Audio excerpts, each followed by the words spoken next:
इस वीडियो में हम डेली न्यूज़ डिस्कस करेंगे और ये वीकली करंट अफेयर जो है 1 मई से लेके 5 मई तक का है। इसमें क्या है, आपका the Hindu, Indian express, PIB और मैप्स एंड न्यूज़, जितनी भी आपकी न्यूज़ हैं वो इसमें कवर होगी। It's a daily news analysis of 1 हफ्ते का करेंगे हम, इसमें वीकली सीरीज़ करेंगे। और ये जो पीडीएफ है आपका प्रीलिम्स 2024 के कोर्स है उसके साथ मिलेगी।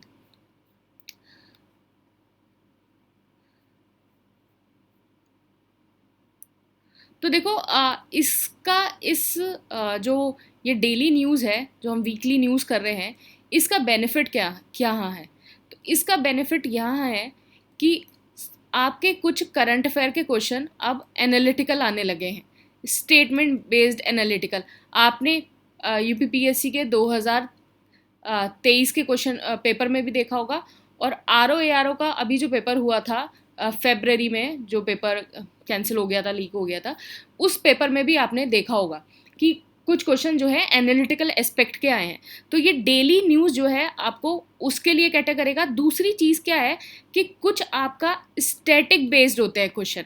स्टैटिक बेस्ड कैसे हो गए? सपोज जैसे स्पाइस बोर्ड ऑफ इंडिया आपका न्यूज़ में है, spice Board of India ethylene oxide के लिए आपका न्यूज़ में है, तो पेपर में ये आ सकता है स्पाइस बोर्ड ऑफ इंडिया कब इस्टेब्लिश हुआ था, उसका हेडक्वार्टर कहाँ है, इस टाइप से। तो ये स्टैटिक बेस्ड आपका करंट अफेयर हो गया इस टाइप के लिए। तो देखो ये जो है एएसयूपीपीएससी का ये प्रीलिम्स का कोर्स है, इसमें आपको एक करंट अफेयर मंथली कंपाइलेशन मिलेगा।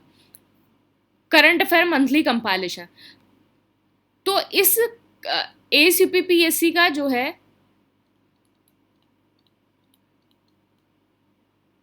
मंथली कंपाइलेशन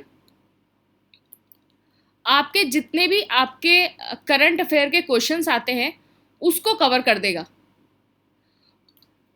और ये जो डेली न्यूज़ है, उसमें आपका क्या होगा कि जितने एनालिटिकल एस्पेक्ट के क्वेश्चन आते हैं और स्टैटिक बेस्ड, तो अगर हम इन दोनों चीज़ों को कवर करें, आपके फैक्ट्स वाले क्वेश्चंस को, एनालिटिकल को, प्लस स्टैटिक बेस्ड को, अगर हम स्टैटिक बेस्ड जो है करंट अफेयर, अगर हम इन तीनों चीज़ों को अगर हम कवर करें तो आपके कम से कम 40 से 50 क्वेश्चन के बीच में इन तीन चीज़ों से आते हैं। एनालिटिकल फैक्ट्स वाले, एनालिटिकल वाले और स्टैटिक बेस्ड करंट अफेयर। तो अगर आप एएसयूपीपीएससी का ये daily news plus monthly compilation अगर कर लेंगे, ये दोनों चीज़ें, तो ये डेली न्यूज़ तो हम वीडियो के थ्रू करेंगे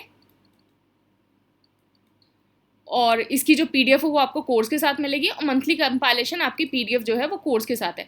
अगर आपने ये दोनों चीज़ें कर ली तो आपके 40 से 50 क्वेश्चन जो है आपके आराम से यहाँ से कवर हो जाएंगे, फैक्ट वाले, एनालिटिकल क्वेश्चंस और स्टैटिक बेस्ड क्वेश्चन। तो इन दोनों चीज़ों को आप जो है आराम से करिएगा। और दूसरी चीज़ ये बेनिफिट है कि अगर आपने ये डेली न्यूज़ कर लिया तो आपका यहाँ मेंस भी कवर होगा। मेंस के मैं आपको दिखाऊंगी कि किस तरीके से मेंस के जो टॉपिक्स हैं वो आपके कवर होने वाले हैं यहाँ से। तो ये कोर्स है, आपके कोर्स की सारी डिटेल देख सकते हैं, ये मेंस की आप देख सकते हैं। बाकी आप टॉपर्स की कॉपी देख सकते हैं, मैंने टेलीग्राम चैनल पे सारी अपलोड कर रखी हैं टॉपर्स की कॉपी। तो ये सारे एसडीएम रैंक, डिप्टी एसपी और ये सारी चीज़ जितने भी हैं वो सब देख सकते हैं। प्रीलिम्स में जो है 102 क्वेश्चन आए थे, नीचे पीडीएफ होगी, वहाँ से आप इसको वेरीफाई कर सकते हैं। इससे आपको ये भी पता चलेगा पिछली बार किस टाइप से क्वेश्चन आए थे और आपको हेल्प करेगा। बाकी ये मेंस का प्रेडिक्शन देख सकते हैं, 96 क्वेश्चन आउट ऑफ 120।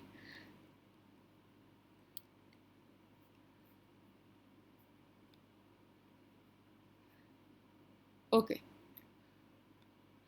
तो वीकली करंट अफेयर है 1 से ये 5 मई का हम कर रहे हैं, 1 से 5 मई का। और जो इसकी पीडीएफ है वो प्रीलिम्स 2024 कोर्स के साथ प्रोवाइड होगी।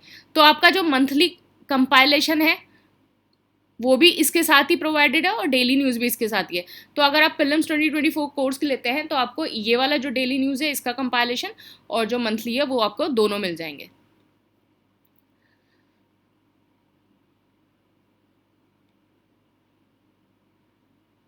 अच्छा, सबसे पहले हमारी न्यूज़ है ब्लड मिनरल। तो ब्लड मिनरल क्या होता है? एक कन्फ्लिक्ट मिनरल होता है, और ये कहाँ माइन होता है? उन एरिया में जहाँ वॉयलेंस है या कन्फ्लिक्ट है, मतलब उनके माइन करने पे, उनके एक्सट्रैक्शन पे जहाँ वॉयलेंस और कन्फ्लिक्ट है। एग्जाम्पल इसका हो गया टेंटिलम हो गया, टिन हो गया, टंगस्टन हो गया, गोल्ड हो गया। इसको 3TG बोलते हैं कि 3TG जो है ये ब्लड मिनरल्स है। रिसेंटली जो है एप्पल ने फेस किया था allegation of using blood mineral from DRC। तो ये DRC डेमोक्रेटिक रिपब्लिक कॉन्गो में एप्पल ने ये फेस किया था। तो आप क्या याद रखेंगे? 3TG जो है ब्लड मिनरल्स होते हैं। ब्लड मिनरल क्या होते हैं ये आपको डेफिनेशन पता चल गई। पैराडॉक्स ऑफ थ्रिफ्ट थ्योरी, तो ये हमारी किसने दी थी? JM केन्स ने। ये आपको इकोनॉमिक्स में डायरेक्ट ये क्वेश्चन आ सकता है प्रीलिम्स में। इसका क्या मतलब है? Rise in individual saving by reducing money spend on goods and services.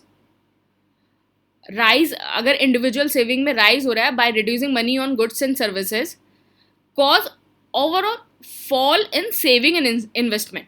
तो इसका मतलब क्या है कि अगर इंडिविजुअल सेविंग में अगर राइज हो रहा है और आप जो है मनी जो है गुड्स एंड सर्विसेज पे कम स्पेंड कर रहे हैं, तो इससे क्या होगा कि जो सेविंग और इन्वेस्टमेंट है उसमें ओवरऑल जो है डिक्रीजमेंट होगा। तो जेम केन्स का कहना ये है कि खूब भरपूर जो है खर्च करो। हायर सेविंग जो है वो बैड है, मतलब थोड़ा सेविंग मतलब कर सकते हो, ये नहीं कि हायर सेविंग जो है वो बैड है for the wider economy. An economy can only grow by boosting consumer spending. तो बेधड़क जो है खर्च करते जाओ, पैराडॉक्स ऑफ थ्रिफ्ट थ्योरी ये कहती है। कोविशील्ड जो है बाय एस्ट्राजेनेका, कुछ साइड इफेक्ट्स मिले हैं इंक्लूडिंग थ्रोम्बोसिन विद थ्रोम्बोसाइटोपेनिया सिस्टम। तो थ्रोम्बोसिन विद थ्रोम्बोसाइटोपेनिया सिस्टम जो है TTS बोलते हैं। थ्रोम्बोसिस मतलब इसमें ब्लड क्लॉट हो जाता है, और थ्रोम्बोसाइटोपेनिया का मतलब है कि यहाँ लो प्लेटलेट काउंट है। तो ये क्या है? एक वैक्सीन इंड्यूस इम्यूनो थ्रोम्बोबाइटिक थ्रोम्बोसाइटोपेनिया है ये। नेक्स्ट है राजा रवि वर्मा के बारे में हम देख लेते हैं। ये जो है फर्स्ट इंडियन थे जिन्होंने ऑयल पेंट्स यूज़ किया था। फेमस पेंटिंग कौन सी है? Lady in moonlight, stolen interview, Shakuntala, Indulekha. Painting क्या थी? हमसा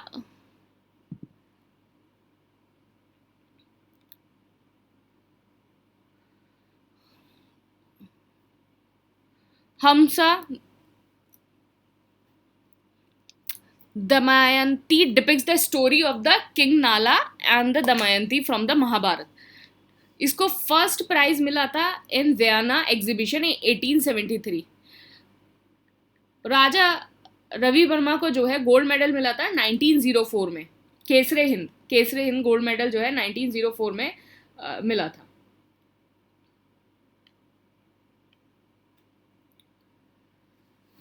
नेक्स्ट है आउटर स्पेस। आउटर स्पेस क्या होता है? आउटर स्पेस वो एक रीजन है अर्थ एटमॉस्फेयर के बाहर। अर्थ एटमॉस्फेयर तो आपके जैसे ट्रोपोस्फेयर हो गया, ट्रोपोस्फेयर हो गया, स्ट्रेटोस्फेयर हो गया, एनोस्फेयर हो गया, एक्सोस्फेयर हो गया। तो इसके बाहर जो एटमॉस्फेयर के बाहर जो रीजन है उसको आउटर स्पेस कहते हैं, और ये बिगिन होता है about 100 kilometre above sea level. तो 100 किलोमीटर अबव सी लेवल, और it is a line separating. और कैरमन लाइन क्या होता है? जो वो लाइन जो सेपरेट करती है एटमॉस्फेयर को एंड आउटर स्पेस को। सपोज ये आपका एटमॉस्फेयर है, इसमें आपका ट्रोपोस्फेयर हो गया, स्ट्रेटोस्फेयर हो गया, थर्मोस्फेयर हो गया, आयनोस्फेयर हो गया, एक्सोस्फेयर हो गया, ये आपका एटमॉस्फेयर हो गया।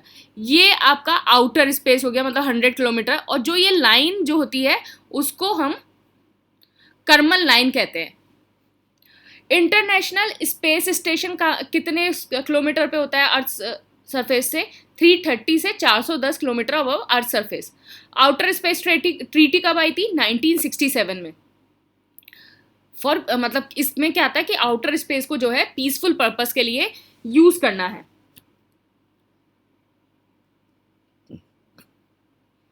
यूएनएससी जो है one of the 6 main organ है यूनाइटेड नेशन का, स्टैब्लिश हुआ था यूएन चार्टर 1945 में। अदर 5 ऑर्गन ऑफ यूएन कौन से हैं? UNGA, ट्रस्टीशिप काउंसिल हो गया, इकोनॉमिक एंड सोशल काउंसिल हो गया, and international court of justice and secretariat. ये इसके 5 ऑर्गन है। हेडक्वार्टर का है न्यूयॉर्क में। मेंबर 5 परमानेंट मेंबर हैं, 10 नॉन परमानेंट मेंबर हैं। China, France, Russia, UK, USA, these are the permanent member. Non permanent member जो है 2 साल के लिए इलेक्ट होते हैं।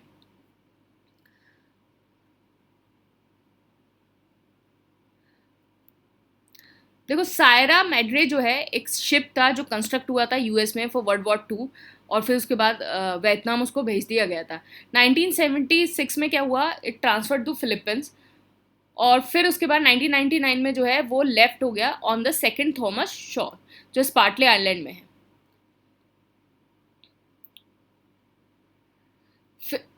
स्पार्टले आइलैंड में, तो यहाँ एक मिस्चीफ रीफ है।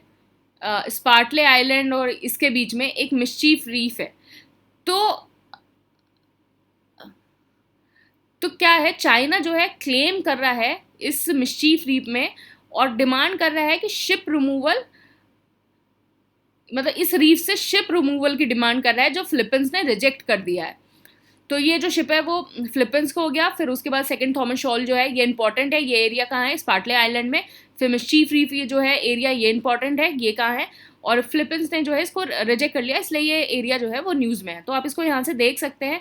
बाकी इसको नॉर्थ साउथ में देख सकते हैं। ये चाइना की 9 डैश लाइन है, फिर ये पार्सल आइलैंड है, और ये फिर स्पार्टले है, फिर यहाँ मिस्चीफ है, और ये सारी चीज़ें आप देख सकते हैं। एक्सक्लूसिव इकोनॉमिक जोन, तो एक्सक्लूसिव इकोनॉमिक जोन क्या है, वो एरिया ओशन का जो एक्सटेंड करता है 200 नॉटिकल माइल, 370 किलोमीटर। तो 200 nautical miles beyond the nation territorial C. Nation territorial सी मतलब टेरिटोरियल सी, पहले आपका 12 नॉटिकल माइल्स हो गया, फिर उसके बाद 200 नॉटिकल माइल। ये 200 नॉटिकल माइल जो है आपका EEZ है, एक्सक्लूसिव इकोनॉमिक जोन। 6 शेड्यूल के बारे में देख लेते हैं। 6 शेड्यूल जो है आपका 4 स्टेट्स के लिए है एडमिनिस्ट्रेशन के लिए, आसाम, मेघालय, त्रिपुरा एंड मिजोरम। इसमें क्या है कि creation of the autonomic district and the regional council. तो आप जो autonomic district and regional council आप देखते हैं, दैट्स बिलोंग टू, मतलब ये क्रिएशन करता है 6 शेड्यूल के अंदर। मेंबरशिप जो है 30 मेंबर्स हैं, 4 जो है नॉमिनेटेड बाय द गवर्नर, और 26 जो है वो इलेक्शन से आता है, एडल्ट फ्रेंचाइजी से। टर्म क्या है, 5 ईयर्स है, और जो नॉमिनेटेड वाले हैं वो गवर्नर के प्लेजर पे हैं। ये गवर्नर जब चाहे उनको रिमूव कर सकता है। आर्टिकल 244 सब क्लॉज ए जो है 22 कॉन्स्टिट्यूशनल अमेंडमेंट एक्ट 1969 से आया था। इसने कहा था कि formation of the autonomous state comprising certain tribal area in Assam and creation of the local legislature और council of the minister for both. तो ऑटोनोमस डिस्ट्रिक्ट काउंसिल जो है क्रिएशन किया था। तो आप मुझे बताएंगे कि इन चारों जो स्टेट है उसकी ऑटोनोमस डिस्ट्रिक्ट काउंसिल जो है वो कमेंट बॉक्स में बताएंगे। तो आसाम के अंदर कौन कौन सी कम्युनिटी मिलती है, कार्बी, डिमासा, हमार, कुकी, रेंगमा, नागा, जेमेनागा, बोडो, गारो, आसामीज। तो ये सारी जो है कम्युनिटीज़ मिलती हैं। छितराई फेस्टिवल, तो छितराई जो फेस्टिवल है वो मदुरई में सेलिब्रेट होता है, और ये फेस्टिवल इसलिए ज़्यादा इम्पॉर्टेंट है क्यों इसको जो शिवाइट्स हैं और वैष्णवाइट्स हैं, जो दोनों तरह के जो लोग हैं वो इसको सेलिब्रेट करते हैं। इसमें क्या होता है कि आपका एक फ्लैग होस्ट होता है मीनाक्षी सुंदरेश्वरम टेम्पल पे, जो आपका बैंक ऑफ वेगई रिवर है मदुरई तमिलनाडु में। तो वेगई रिवर कहाँ निकलती है, वेगई रिवर जो है वर्षुनाथ हिल्स जो है तमिलनाडु में, वहाँ निकलती है, और नॉर्थ ईस्ट फ्लो होके फिर कंबम एंड वर्षुनाथ वैली में जाती है, फिर उसके बाद आपका पाल्क स्ट्रेट में मिल जाती है। ट्रिब्यूटीज क्या है वेगई की, आपकी वराहा नादी है, मंगलर है ट्रिब्यूटी,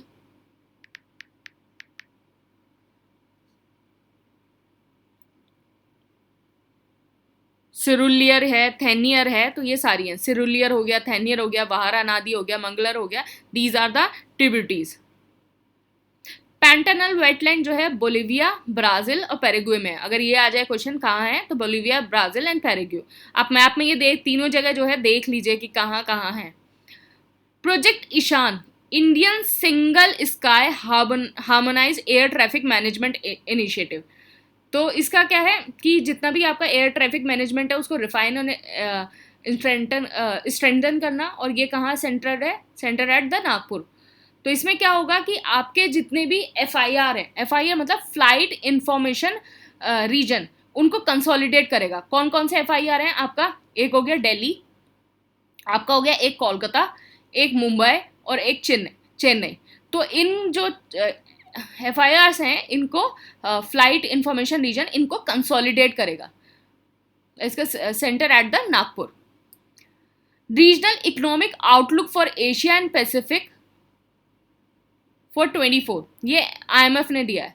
तो इसने कहा है कि एशिया की जो इकोनॉमी है वो ग्रो करेगी 4.5% दिस ईयर। तो IMF कौन कौन सी रिपोर्ट देता है, वर्ल्ड इकोनॉमिक आउटलुक की देता है, ग्लोबल फाइनेंशियल स्टेबिलिटी की देता है, फिस्कल मॉनिटर की देता है, रीजनल इकोनॉमिक आउटलुक की देता है। तो इसमें जो है इस रिपोर्ट में इन्फ्लेशन के बारे में बात करी है कि जो है कोर इन्फ्लेशन कैसा होगा इंडिया का, हेडलाइन इन्फ्लेशन कैसा होगा। तो उससे पहले हम देख लेते हैं कि कोर इन्फ्लेशन और हेडलाइन इन्फ्लेशन होता क्या है। तो हेडलाइन इन्फ्लेशन वो होता है कि rise of the price in economy of the fruits, vegetable, gas and petroleum. तो इसमें क्या है कि आपका फूड और एनर्जी जो है वो इंक्लूड होता है। फूड एंड मतलब हेडलाइन में क्या है कि ये बहुत वॉलेटाइल होता है, क्योंकि ये सारी चीज़ें बहुत वॉलेटाइल है। आपका फ्रूट्स हो गया, वेजिटेबल हो गया, गैस हो गया, पेट्रोलियम हो गया, दीज आर वेरी वॉलेटाइल। तो यहाँ जो है फूड एंड एनर्जी जो है वो इंक्लूड होता है। कोर इन्फ्लेशन में क्या होता है, cost of the goods and services excluding food and energy. तो यहाँ फूड एंड एनर्जी जो है एक्सक्लूड हो जाता है। तो रिपोर्ट ने जो है ये मेंशन किया IMF की कि कोर इन्फ्लेशन जो है वो कंटेंट है और HI जो है वो फर्दर रिडक्शन वाले मोड में है। इंडिया जो है 5th लार्जेस्ट इकोनॉमी है and aiming to become the world 3rd largest economy by 2027। तो आने वाले 3 साल में जो है इंडिया 3rd लार्जेस्ट इकोनॉमी बन जाएगा।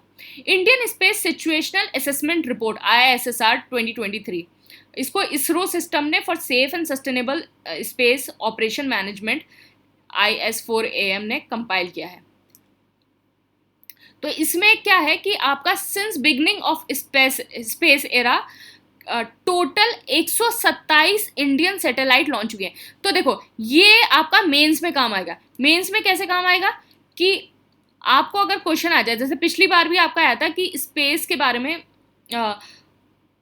आज तक क्या डेवलपमेंट हुआ है उसके बारे में बताइए। तो अगर ये चीज़ अगर आपके पास आ जाती है तो ये पॉइंट्स आप आराम से लिख सकते हो कि बिगनिंग एरा से जो है टोटल 127 सैटेलाइट जो है लॉन्च हुई हैं।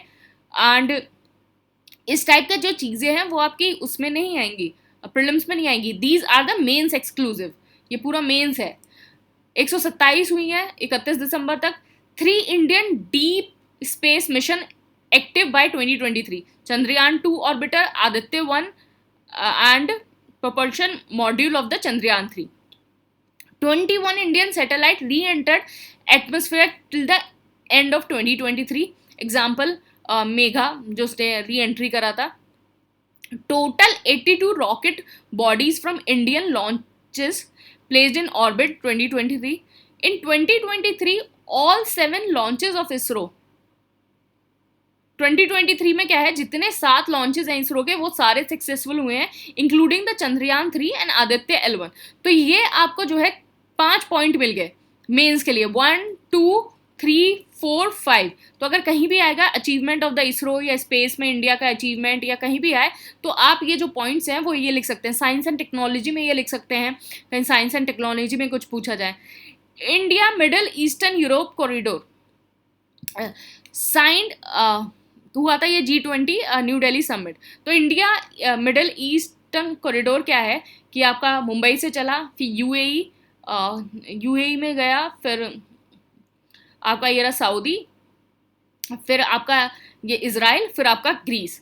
तो इंडिया से मिडिल ईस्ट गया, मिडिल ईस्ट से यूरोप गया, तो इसलिए इसका नाम है India middle east Europe corridor. India, फिर उसके बाद मिडिल ईस्ट, यूएई, सऊदी, फिर उसके बाद आपका इजराइल, फिर आपका ग्रीस।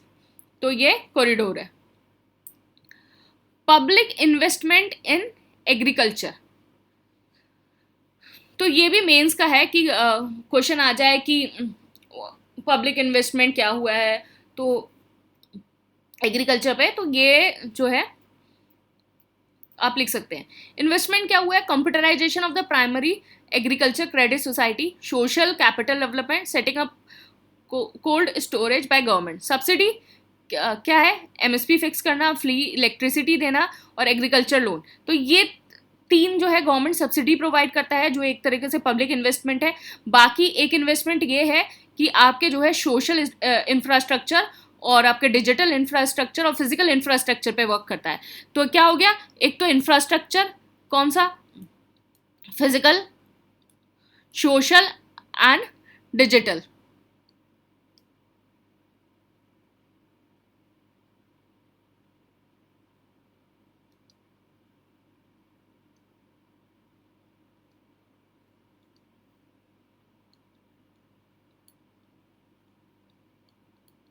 इंफ्रास्ट्रक्चर हो गया,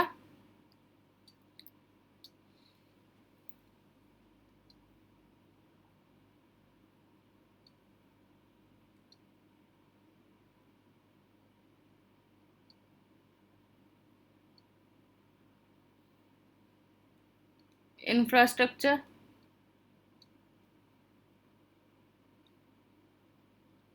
सोशल हो गया, डिजिटल हो गया और ये हो गया।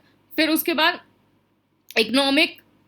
इकोनॉमिक क्या चीज़ है कि आप सब्सिडी फिक्स कर रहे हैं, फ्री इलेक्ट्रिसिटी दे रहे हैं, waiver of the agriculture loan, ये सब्सिडी प्रोवाइड कर रहे हैं। तो these are the investment in agriculture, public investment. तो इस टाइप से आप लिख सकते हैं।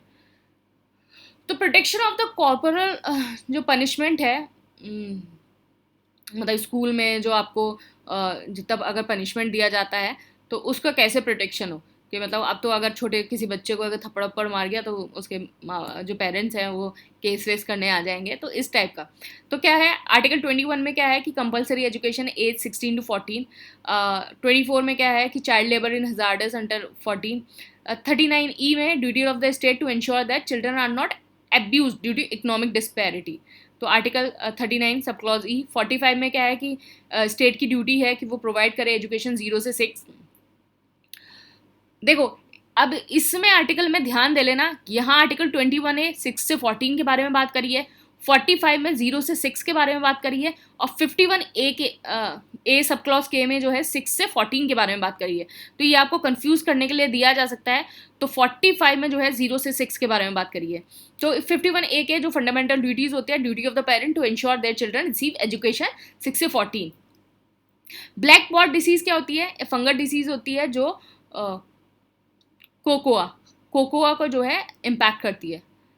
ला कुम्ब्रे वॉल्केनो गैलापागोस आइलैंड में है ये, और 1.25 किलोमीटर इक्वाडोर से है। यहाँ this island is home to iguanas. Iguanas जो है आयुसियन जो है उसका वनरेबल है। कोलकाता पोर्ट जो है जिसका नाम श्यामा प्रसाद मुखर्जी है, only riverine marine port in India. ये कहाँ सिचुएटेड है? आपका सेंट्रल नेविगेशनल अपस्ट्रीम में है। Navigational channel longest in the world, जो इसका नेविगेशनल चैनल है लॉन्गेस्ट है। ये इंडिया का ओल्डेस्ट ऑपरेशनल पोर्ट है। कोलकाता के अंदर क्या आता है? कोलकाता, हल्दिया और Sagar island. Supersonic missile assisted release of the torpedo smart system. ये next generation missile based light weight torpedo delivery system है जो डीआरडीओ ने करा है। सुलिना आइलैंड। सुलिना आइलैंड जो है रोमानिया में है। तो आप यहाँ देखोगे तो यहाँ आपका सुलिना चैनल है, ये सुलिना है, ये आपका डनेबे है, और यहाँ आपका ये यूक्रेन है। तो सुलेमा चैनल जो है रोमानिया में है। मियाँ तानसेन। तो तानसेन को तानसेन का टाइटल किसने दिया था? By Raja Vikramjit of the Gwalior. तो तानसेन जो है वो कोर्ट म्यूजिशियन था in the darbar of the Raja Ramchandra of Bandhavgarh Rewa में। तानसेन ने जो है dhrupad on Hindu god and goddess जो है कंपोज किया था, और तानसेन ने इन्वेंटेड किए बहुत सारे राकास। इंडिया का जो ई कॉमर्स मार्केट है वो 325 बिलियन जो है वो ग्रो कर जाएगा 2030 तक। किसने बोला है? इन्वेस्ट इंडिया ने। इंडिया जो है third largest online retailer market है by scale in 2030। E commerce जो इंडिया में 2022 में जो है सेक्टर जो है वो $70 बिलियन, 70 बिलियन से 325 बिलियन, इतना 6 सालों में इतना बदल जाएगा। मतलब 4.5 टाइम जो है वो इंक्रीज हो जाएगा, and mark 7% of the India total retail market. Total retail market का 7%। अब देखो दो तरह की आपका जो ई कॉमर्स है उसमें दो तरह के प्लेटफॉर्म होते हैं, एक होता है इन्वेंट्री बेस्ड, एक होता है मार्केट बेस्ड। इसमें क्या होता है, इन्वेंट्री बेस्ड में क्या होता है कि इस इन्वेंट्री वाले में देख लेते हैं। इन्वेंट्री में क्या होता है कि इन्वेंट्री, इसमें जो गुड एंड सर्विसेज हैं वो ई कॉमर्स जो साइट है वो खुद ही ओन करता है। सपोज आपने अमेजोन में देखा होगा कि अमेजोन में जैसे अमेजोन बेसिक के खुद के प्रोडक्ट होते हैं, तो इसका मतलब है कि जो गुड्स एंड सर्विसेज है वो जो ई कॉमर्स एंटिटी है खुद ओन कर रहा है। इसमें एफडीआई जो है परमिटेड नहीं होता। जैसे अमेजोन में अमेजोन बेसिक के प्रोडक्ट हो गए तो वो अमेजोन जो है खुद उनको ओन कर रहा है। मार्केट बेस में क्या होता है कि ई कॉमर्स जो है वो प्लेटफॉर्म प्रोवाइड करता है between the buyer and the seller. जैसे अमेजोन है, अमेजोन में जब आप बहुत सारे प्रोडक्ट्स आप देखते हो तो अलग अलग ब्रांड के अलग अलग सेलर के बहुत सारे प्रोडक्ट होते हैं। तो जब अमेजोन वो प्लेटफॉर्म प्रोवाइड करता है तो वो मार्केट बेस्ड होता है। इसमें क्या है कि 100% एफडीआई जो है परमिटेड है अंडर द ऑटोमेटिक रूट, इसमें परमिटेड है। तो ये इन्वेंट्री और मार्केट बेस में आपको डिफरेंस समझ में आ गया होगा। अब देखिए ये पूरा मेंस ओरिएंटेड है। अगर आपको क्वेश्चन आ जाए कि इंडिया और इंडोनेशिया के बीच में जो है टाइज हैं उसको बताइए, रिलेशनशिप या जो भी जिस हिसाब से भी क्वेश्चन आए, तो इंडिया और इंडोनेशिया टाइज को 75 ईयर्स हो गए हैं। ट्रीटी ऑफ फ्रेंडशिप 1951 में साइन हुई थी। अब पॉलिटिकल टाइज क्या है, बैंडंग कॉन्फ्रेंस जो है 1955 जो नाम हुआ था, स्ट्रैटेजिक पार्टनरशिप 2005 से, इंडिया एक्ट ईस्ट पॉलिसी 2014 से। फिर ट्रेड में क्या है कि इंडोनेशिया जो है इंडिया का लार्जेस्ट ट्रेड है, पार्टनर है एशियन ग्रुप में। इंडिया जो है second largest buyer of crude oil from Indonesia, Indonesia is the second largest buyer. Maritime में क्या है कि इंडोनेशिया जो लोकेटेड है इंडिया एंड पैसिफिक ओशियन के बीच में, तो बहुत स्ट्रैटेजिक लोकेशन है। और सागर इनिशिएटिव में जो है इंडिया जो है डेवलप कर रहा है Sabang port. Sabang port Indonesia का पोर्ट है जो उसको डेवलप कर रहा है। फिर उसके बाद मिलिट्री एक्सरसाइज में समुद्र शक्ति एक एक्सरसाइज होती है, इंडो कॉर्पोरेट एक एक्सरसाइज होती है। कल्चरल में आपको पता ही है हिंदुइज्म और बुद्धिज्म के बारे में आपको, इंडोनेशिया का culture. Smart system supersonic missile assisted release system है, टाइप ऑफ मिसाइल और bomb fired under water by DRDO.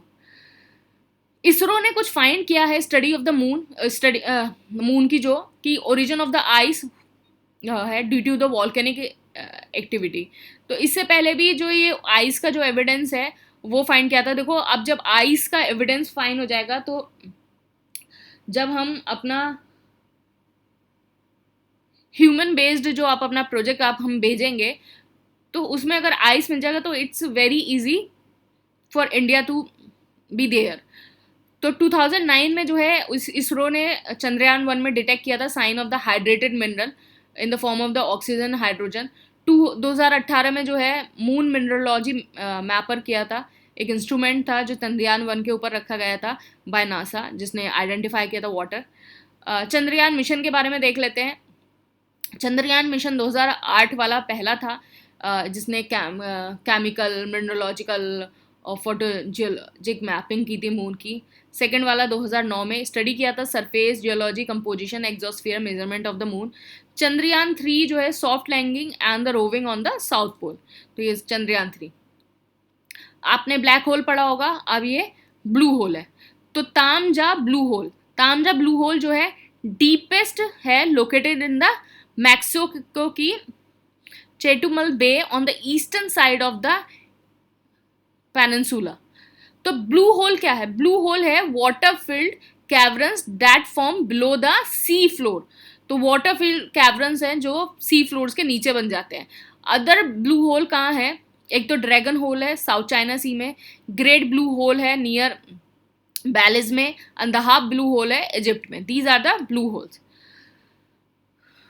देखो वर्ल्ड प्रेस फ्रीडम इंडेक्स 2024, इसमें क्या हुआ है कि इंडिया, इसमें खास बात है कि इंडिया की जो रैंक है वो इम्प्रूव तो हुई है लेकिन उसका स्कोर डिक्रीज हुआ है। तो मतलब रैंक इम्प्रूव हुई है लेकिन स्कोर डिक्रीज हुआ है, तो यहाँ ध्यान देने वाली बात है। तो world Press Freedom Index 2024 reports without border release करता है 5 कैटेगरी में होता है, political, legislative, economic, socio culture, safety of the journalist. Highest जो है ये टॉप 3 है, नॉर्वे, डेनमार्क, स्वीडन। लोएस्ट जो है एरिट्रिया है। वर्ड प्रेस फ्रीडम डे जो है 3 मई को मनाया जाता है। थीम क्या थी? A press for planet, journalism in face of environmental crisis. India जो है रैंक किया है, रैंक इंप्रूव हुई है। 2023 में 161 रैंक थी और 159 में 2024। तो इसका मतलब ये नहीं है कि जो इंडिया का प्रेस फ्रीडम है उसमें इजाफा है। ये इम्प्रूवमेंट इसलिए हुआ है क्योंकि बाकी और कंट्रीज़ हैं उनकी जो रैंक है वो भी डिक्रीज हुई है। तो इंडिया का जो स्कोर है वो डिक्रीज हो गया, पहले 36.62 था और अभी 31.28 हो गया है स्कोर। तो स्कोर डिक्रीज हुआ है इंडिया का। तो अगर स्टेटमेंट आ जाए, इस तरीके से स्टेटमेंट आ जाए कि in World Press Freedom Index India's rank improved by 2 points, तो ये हो गया रैंक इम्प्रूव्ड हो गया 2 पॉइंट्स से। एंड इंडिया स्कोर डिक्रीज्ड इन 2024। तो ये दोनों स्टेटमेंट जो है वो आपके सही भी हो जाएंगे, रैंक इम्प्रूव भी हुई है लेकिन स्कोर डिक्रीज भी हुआ है। सेक्श जो वैली है वो लोकेटेड है जम्मू कश्मीर में। आप यहाँ देख सकते हैं इंडिया और चाइना के बीच में है। ये जो है पार्ट ऑफ इंडिया का है, पार्ट ऑफ इंडिया। और जो चाइना पाकिस्तान के बीच में जो बाउंड्री एग्रीमेंट हुआ था, तो इसमें इसने जो पाकिस्तान है उसने चाइना को दे दिया था, चाइना ने इसमें क्लेम कर दिया था। लेकिन जो इंडिया है वो पाकिस्तान का जो चाइना पाकिस्तान का जो बाउंड्री एग्रीमेंट है उसको मानता नहीं है। NJ9842 ये नॉर्दर्न मोस्ट इंडिया पाक बॉर्डर है जिसको यहाँ LOC से ये जा रहा है। देखिए यहाँ आपका इंदिरा कॉल हो गया, काराकोरम पास हो गया, सियाचिन हो गया और आपका यहाँ आपका साल्टोरो जो रेंज हो गया।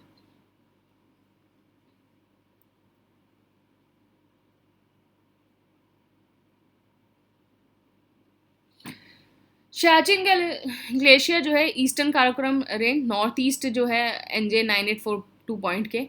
ओरिजिन पॉइंट है नुब्रा रिवर का, under administration of the India since 1984, operation Meghdoot से। आर्टिकल 361 कहता है कि कोई भी क्रिमिनल प्रोसीडिंग नहीं होगी इनिशिएटेड और continued against the president of the governor. Domestic violence act में क्या है? मजिस्ट्रेट पास कर सकता है ऑर्डर डायरेक्टिंग टू पे कंपनसेशन। साउथ चाइना सी, देखिए साउथ चाइना सी आप यहाँ देख सकते हैं। ये चाइना जो है 9 डैश लाइन मैरिटाइम ये क्लेम करता है कि ये जो सारा पार्ट है 9 डैश लाइन का है वो सब इसका ही है। यहाँ आपका स्पार्टले हो गया और यहाँ आप रीफ देख सकते हैं अलग अलग, सूबी रीफ हो गया, हुक्स रीफ हो गया, गेवन हो गया, फेरी क्रॉस हो गया, जॉनसन साउथ हो गया। फिर यहाँ नटूना आइलैंड देख सकते हैं। फिर यहाँ आप देख सकते हैं ये ताइवान स्ट्रेट हो गया, चाइना ताइवान के बीच में। ये बशी चैनल हो गया, यहाँ फिलीपींस है, फिलिपींस सी है, यहाँ बशी चैनल है। तो ये फिलीपींस हो गया, ये ताइवान हो गया, चाइना हो गया। तो यहाँ कहीं आपका जो है कहीं आपका ये बशी चैनल है, यहाँ आपका लुजोन स्ट्रेट है। देखो ये बतन आइलैंड हो गया जो फिलीपींस क्लेम करता है, ये आपका लुजन स्ट्रेट हो गया। कच्छ अजरक, तो इसको GI टैग मिला है गुजरात का। अजरक एक कपड़ा सा होता है जो कच्छ अजरक का। साउथ अफ्रीका ने जो है सेलिब्रेट किया है 30 years of end of the apartheid. तो इसकी जो मूवमेंट है इसकी सीट किसने रखी थी? By the Gandhi ji, by established the first colonial and anti racial discrimination movement and founded the Natal India Congress 1894 में। तो वहाँ ये इसकी नींव रखी गई थी। अब ये देखो रिपोर्ट आई है RBI की, तो देखो अगर कहीं भी विमेन एम्पावरमेंट के ऊपर आए क्वेश्चन, विमेन एंटरप्रेन्योर्स के ऊपर आए, role of the women in the business आए, कहीं भी आए, तो you can quote this report. तो ये जो पूरा है ये आपका मेंस का हो जाता है पार्ट, मेंस का आपका पार्ट हो जाता है। तो वुमेन एंटरप्रेन्योर्स, तो रिपोर्ट आई है RBI at the helm women entrepreneur transforming middle India. तो ये रिपोर्ट आई है, इसमें ये कहा गया है कि 35% जो विमेन है वो अपना एंटरप्रेन्योरल एफर्ट जो है वो पॉज कर देती हैं due to the caring giving responsibility, मतलब बेबी को संभालना और जितनी केयर गिविंग रिस्पॉन्सिबिलिटीज़ होती हैं उसकी वजह से 35% पॉज कर देती हैं।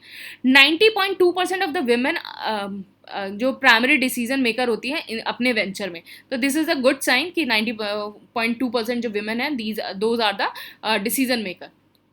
अब विमेन एंटरप्रेन्योर्स में चैलेंजेस क्या क्या हैं? एक तो कैपिटल गैप है, मतलब सिर्फ 3% जो विमेन एंटरप्रेन्योर्स हैं उनको एक्सटर्नल फंडिंग मिल पाती है। एक नेटवर्क गैप है। नेटवर्क गैप कैसे है कि मैरिज के बाद जो है वो माइग्रेट हो जाती हैं। 87% of the women migrated after the marriage. Care gap है कि उनको जो है मेटर्निटी लीव्स और चाइल्ड केयर लीव्स और इन सब के लिए अप्लाई करना पड़ता है। डाटा गैप्स है कि absence of the gender disaggregated data, की मतलब आपका जो है आपका डाटा सही से अवेलेबल नहीं है। विजिबिलिटी गैप है कि हमेशा जो है उनको सोसाइटल अंडर वैल्यूशन किया जाता है, विमेन को जो है हमेशा नीचे रखा जाता है, तो विजिबिलिटी गैप है। रोल क्या हो सकता है विमेन का एज अ एंटरप्रेन्योर्स, कि एक लोकल मार्केट को डेवलप कर सकती हैं। आपने यहाँ इसका एक कोलकाता वाला एग्जांपल दे सकते हैं कि रिवर वाला, जहाँ विमेन जो है इसको डेवलप कर रही थी, तो डेवलपिंग लोकल मार्केट। बाकी आप बहुत सारे मार्केट्स ऐसे देख सकते हैं दिल्ली में जहाँ विमेन जो है अपना जो है उसको डेवलप कर रही होती हैं, तो फॉरेन एक्सचेंज अर्न करने में हेल्प करेगा। Supply chain and fostering and supporting the local network. क्या हो सकता है कि क्या हम करें जिससे हमारे वुमेन एंटरप्रेन्योर है उसको बढ़ावा मिले? तो पहले जो है जितना आपका जेंडर जो डिस एग्रीगेटेड डाटा है उसको यूज़ किया करें इफेक्टिव पॉलिसी के लिए। कैपिटल बैरियर को कहीं ना कहीं ब्रेक करना है। स्टेट स्पॉन्सर ग्रांट्स होने चाहिए, तो आपका जो है जो कि स्टैंड अप स्कीम है उस टाइप की जो स्कीम्स है उसको बढ़ावा मिलना चाहिए। वुमेन एंटरप्रेन्योर्स को जो है फंडिंग मिलनी चाहिए। फिजिकल इंसेंटिव होना चाहिए चाइल्ड केयर लीव के लिए, और safe public and digital space होना चाहिए फिजिकल मोबिलिटी के लिए। ये सारी चीज़ें होनी चाहिए। कोल कैपेसिटी, तो फर्स्ट टाइम ऐसा हुआ है कि जो आपकी कैपेसिटी है कोल की 50% से नीचे आ गई है, 49.2% हो गई है। तो यहाँ आप देख सकते हैं रिन्यूएबल जो कैपेसिटी है वो आपकी 30.5% है, कोल की 49.20 है, न्यूक्लियर की 5.40 है और 12.90 है। टोटल इंस्टॉल कैपेसिटी 2024 में क्या है 442 गीगावाट। तो टोटल इंस्टॉल कैपेसिटी 442 गीगावाट है। नेट पावर जनरेशन है 25.9 गीगावाट, जिसमें से 71.3 जो है वो रिन्यूएबल एनर्जी कंट्रीब्यूट कर रहे हैं। ईवी अडॉप्शन जो है वो ग्रो हुआ है सेल 45%। कौन सी पॉलिसीज़ हैं जो पुश कर रही हैं रिन्यूएबल एनर्जी को? पीएम सूर्य घर मुफ्त बिजली योजना, जिसने rooftop solar system 1 crore house hold के ऊपर लगाएगा। कॉम्पिटेटिव बिडिंग जो कर रहा है procurement of the solar and wind project. Incentive scheme हो गया। Green ammonia launch by the ministry of new and renewable energy, जो ग्रीन अमोनिया का प्रोटेक्शन करेगा। हाइड्रोजन हब 20 करोड़ का बजट एलोकेशन हुआ था for development of the core infrastructure. ये सारी चीज़ें। अब देखो right to contest election and and the vote of the prisoner, तो ये अभी न्यूज़ में था। तो इसमें क्या है कि अगर कोई भी कन्विक्टेड पर्सन है जिसको 2 साल की सज़ा हुई है वो कंटेस्ट नहीं कर सकता इलेक्शन में। ये RPA 1951 में लिखा हुआ है। और जो प्रिजन में कन्फाइंड जो पर्सन है वो वोट भी नहीं कर सकता। लेकिन अगर कोई प्रिवेंटिव डिटेंशन में है वो कर सकता है, प्रिवेंटिव डिटेंशन वाला कर सकता है। कवच जो है ट्रेन कोलिजन अवॉइडेंस सिस्टम है जो DRDO ने डेवलप किया है। माउंट रुआंग जो है स्ट्रैटो वॉल्केनो है इंडोनेशिया का सुल्वेसी आइलैंड में। अदर वॉल्केनो कौन से हैं इंडोनेशिया के? काराकताऊ, मेरापी एंड सुमेरू। लाला हंसराज जो है स्टैब्लिश किया था, को स्टैब्लिश किया था फर्स्ट DAV इन लाहौर 1886 बाय गुरुदत्त विद्यार्थी, और इन्होंने प्रपोज किया था inclusion of the Ashoka Dharma चक्र at the centre of the national flag. तो नेशनल फ्लैग में जो है सेंटर में पता नहीं किसी दूसरी ही कंट्री का फ्लैग बन गया। नेशनल फ्लैग जो है सेंटर में Ashoka Dharma Chakra, that was proposed by the Lala Hansraj. Spice Board of India ने मैंडेट किया है ethylene oxide testing for the spice shipment to Singapore and Hong Kong. तो अभी ये मसालों में जो है इथाइलिन ऑक्साइड जो है पाया गया है, सिंगापुर और हांगकांग ने पाया है, तो स्पाइस बोर्ड ऑफ इंडिया ने जो है इसकी टेस्टिंग के लिए भेजा है। तो आपका spice Board of India constitute हुआ था 1987 में under the spice board act, और इसका हेडक्वार्टर कहाँ है? कोचन, केरला में। लार्जेस्ट स्पाइस प्रोड्यूसिंग स्टेट कौन सा है? एमपी, राजस्थान, गुजरात, आंध्रा। अब ये है लॉजिस्टिक, तो आपका ये GS3 का पार्ट है लॉजिस्टिक। अगर लॉजिस्टिक पे कोई चीज़ आए तो आप यहाँ से पॉइंट्स लिख सकते हैं। तो लॉजिस्टिक जो है इंडिया ने टारगेट किया है अमंग 25 कंट्री, मतलब 20 लॉजिस्टिक परफॉर्मेंस इंडेक्स में अमंग 25 कंट्रीज में आ जाएंगे 2030 तक। Expected to reach $380 billion by 2025 और reduce logistic cost 8 to 10% of GDP by 2030 from 13 to 14। अभी 13 to 14 है, अब इसको 8 to 10 करेंगे। एडवांटेज क्या होगा लॉजिस्टिक का? देखो एडवांटेज क्या होगा कि आपकी सप्लाई चेन जो है वो स्मूथ होगी, डिले को कम करेगा, इकोनॉमिक इंटीग्रेशन हो गए, मतलब कनेक्टिविटी को बढ़ाएगा रीजन्स में और मार्केट में। अगर आपका लॉजिस्टिक इंप्रूव होगा, अब लॉजिस्टिक इंप्रूव होगा तो आपका जो है बिजनेस कॉम्पिटिटिवनेस बढ़ेगा, क्योंकि आपका ट्रांसपोर्टेशन में कम टाइम लग रहा है, स्टोरेज में और डिस्ट्रीब्यूशन कॉस्ट में कम टाइम लग रहा है, और एम्प्लॉयमेंट जनरेशन करेगा, क्योंकि जितना आप लॉजिस्टिक क्रिएट करेंगे उतने जो है आप इंफ्रास्ट्रक्चर क्रिएट करेंगे ट्रांसपोर्टेशन में, वेयर हाउसिंग में, डिस्ट्रीब्यूशन में, तो जो एम्प्लॉयमेंट है उसका भी जनरेशन कहीं ना कहीं करेगा। चैलेंजेस इसके सामने क्या है कि आपका फ्रेगमेंटेड सप्लाई चेन है, सप्लाई चेन जो है बहुत फ्रेगमेंटेड है, आपका एक कॉन्टिन्यूस कोई सप्लाई चेन नहीं है, तो ये इसका चैलेंजेस है। कॉम्प्लेक्स रेगुलेटरी फ्रेमवर्क हैं, क्वालिफाइड पर्सनल नहीं है जो सप्लाई चेन के लिए क्वालिफाइड आपको पर्सनल मिल जाए, delay in shipment and lack of coordination between the state के बीच में जो है कोऑर्डिनेशन की भी कमी है कहीं ना कहीं। इनिशिएटिव सरकार ने क्या क्या लिए हैं कि नेशनल लॉजिस्टिक पॉलिसी 2020 करा है 2022, जिससे गुड्स एंड सर्विसेज जो है अक्रॉस इंडिया सीमलेसली फ्लो हो सके। Logistic efficiency enhancement programme improve करेगा फ्राइट ट्रांसपोर्ट एफिशिएंसी, और PM गति शक्ति तो आपको पता ही है जो लॉजिस्टिक एफिशिएंसी को इंप्रूव करने के काम आएगा। क्लोरोपिक्रिन जो है ये साइंस में अपना आराम से आ सकता है कि क्लोरोपिक्रिन क्या है। अभी न्यूज़ में रहा था एज अ वॉरफेयर एजेंट जो है इसको यूज़ किया जा रहा था। तो chemical use as the anti microbial, fungicide, herbicide, insecticide, nematicide and warfare agent. तो केमिकल वेपन कन्वेंशन हुआ था OPCW जो फोर्स में आया था 1997 में। तो यहाँ ये सारी चीज़ें, जेनेवा प्रोटोकॉल जो है प्रोहिबिट करता है use of the chemical and biological weapon in the field of the conflict में ये नहीं करना है।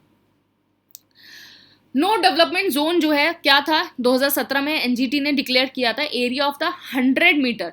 तो ये जैसे गंगा है, गंगा आपकी हरिद्वार से उन्नाव चल रही है, तो ये 100 मीटर का area from the edge of the Ganga ये आपका NDZ है, नो डेवलपमेंट जोन है। IN space Indian national space promotion and authorisation centre 2020 में स्टैब्लिश हुआ था, enable and facilitate the participation of the private player. तो IN space is basically for the private players. फिर ये act करेगा as the interference between ISRO and the non governmental entities. तो मतलब आपके जो प्राइवेट प्लेयर्स हैं, इसरो और जो आपके प्राइवेट प्लेयर्स हैं, उसके बीच में ये इंटरफेरेंस जो है वो क्रिएट करेगा। तो इसरो जो है फोकस करेगा on the R&D of the advance space tech, और इन स्पेस जो है फोकस करेगा on the development of the space ecosystem. तो ये इसका काम है, तो स्टैब्लिश हुआ था 2020 में। तो ये हमने 1 से लेके 5 मई तक के सारे करंट अफेयर कर लिए हैं। तो इसकी जो PDF है वो आपके प्रीलिम्स कोर्स के साथ मिलेगी, तो आप इसको देख सकते हैं।